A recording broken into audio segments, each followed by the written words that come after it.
23ல வந்து நாங்க டிசம்பர்ல ட்ரீட்மெண்ட் ஸ்டார்ட் பண்ணோமோ, அப்படியே 24 அப்புறம் வந்துருச்சு. வந்ததுக்கு அப்புறமா டாக்டர் என்ன சஜெஸ்ட் பண்ணாங்கன்னா, ஹார்மோனல் இன்ஜெக்ஷன் வேணா நம்ம போட்டு பார்க்கலாம் அப்படின்னு சொல்லிட்டு 3 இன்ஜெக்ஷன் போடணும். எக் வந்து ரப்சர் ஆகறதுக்கு முன்னாடி வந்து போடுவாங்க. 7th, 8th, 9th டே நினைக்கிறேன். ஏதோ 3 நாள் வந்து அந்த இன்ஜெக்ஷன் போடுவாங்க.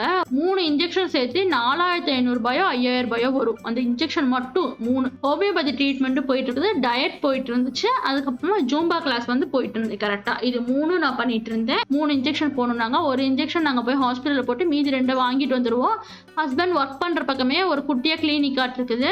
அங்க கொண்டு போய் கொடுத்தோம்னா அங்க போட்டு விட்டுருவாங்க இன்ஜெக்ஷன். அதனால 2 ஏன்னா 10 கிலோமீட்டர் போயிட்டு வரணும்னா கஷ்டம் இல்ல அப்படின்னு சொல்லிட்டு ஒரு இன்ஜெக்ஷன் போட்டு மீதி 2 வாங்கிட்டு வந்து ஃப்ரிட்ஜில் வச்சிருவோம். இதை 24ல ஸ்டார்ட் பண்ணோம். ஜான்வரியில அதே மாதிரி போட்டோம் 3 இன்ஜெக்ஷனு.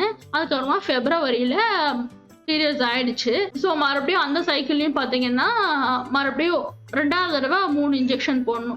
மந்த்லி இன்ஜெக்ஷனுக்கே 5000 ரூபாய் ஆச்சு. அப்புறம் தான் பார்த்தீங்கன்னா ஆன்டிஸ்பெர்ம் ஆன்டிபாடின்னு சொல்லிட்டு ஒரு டெஸ்ட் எடுப்பாங்க. அது வந்து எங்களுக்கு எங்கேயுமே அலோபதியில் எடுக்க சொல்ல, ஹோமியோபதியில தான் வந்து எடுக்க சொன்னாங்க. அந்த டெஸ்ட் பார்த்தீங்கன்னா சப்போஸ் வந்து ஸ்பெர்ம்ஸை கில் பண்ற மாதிரி ஏதாவது கெமிக்கல்ஸ் வந்து உங்க பாடியிலயோ இல்லை உங்க ஹஸ்பண்ட் பாடியிலயோ வந்து இருக்குது அப்படின்னா வந்து ஒன்று ஹஸ்பண்ட் கிட்ட அங்கேயே ஸ்பெர்ம்ஸ் வந்து இறந்துரும். இல்லைன்னா நம்ம யூட்ரஸ்குள்ள வரும்போது பார்த்தீங்கன்னா அது வந்து இறந்து போயிடும். அந்த மாதிரி வந்து அதுல இருக்கும். ஆன்டிஸ்பெர்ம் ஆன்டிபாடின்னு சொல்லிட்டு ஒரு டெஸ்ட் எடுக்கணும்னு சொல்லிட்டு அது வந்து நாங்க எடுத்தோம். அது அங்க ராஜஸ்தான்ல எடுத்துட்டு அங்க இருந்து பாத்தீங்கன்னா அங்க ரிசல்ட் வராது. நாங்க இங்க இருந்து டெல்லிக்கு அனுப்பிச்சுதான் வாங்கணும்னு சொல்லிட்டு அதுக்கப்புறமா அந்த டெஸ்ட் நாங்க ஒண்ணு தனியா பண்ணோம். அதுக்கப்புறமா 2024 வந்துருச்சு. கொஞ்சம் வந்து நான் இந்த டயட்டு அதுக்கப்புறமா ஜூம்பால பண்ணல. அதனால கொஞ்சம் வெயிட் நல்லாவே குறைஞ்சிருச்சு.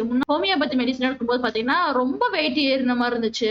79 கேஜிஸ் பக்கம் நான் போயிட்டேன். அது பாத்தீங்கன்னா கொஞ்சம் கொஞ்சமா ஏறினாலும் எனக்கு எதுவுமே தெரியல. அதுக்கப்புறம் பாத்தீங்கன்னா இப்ப அந்த ஜூம்பா அதெல்லாம் பண்ணிட்டு மறுபடியும் வெயிட் பாத்தீங்கன்னா 67 அந்த மாதிரி ரேஞ்சுக்கு வந்துட்டு ஒரு 10 கிலோக்கு மேல நல்லாவே குறைச்ச வெயிட்டேன். அதான் 2வது தடவை இன்ஜெக்ஷன் போட்டு 2வது தடவையும் பாத்தீங்கன்னா நெகட்டிவ் தான் வந்துச்சு. அந்த 3 இன்ஜெக்ஷன் போட்டதுக்கு அப்புறமா ட்ரீட்மெண்ட்டும் பாத்தீங்கன்னா அதோட பாத்தீங்கன்னா 2024 பிப்ரவரி மாசம் போல ட்ரீட்மெண்ட்டை ஸ்டாப் பண்ணிட்டோம்.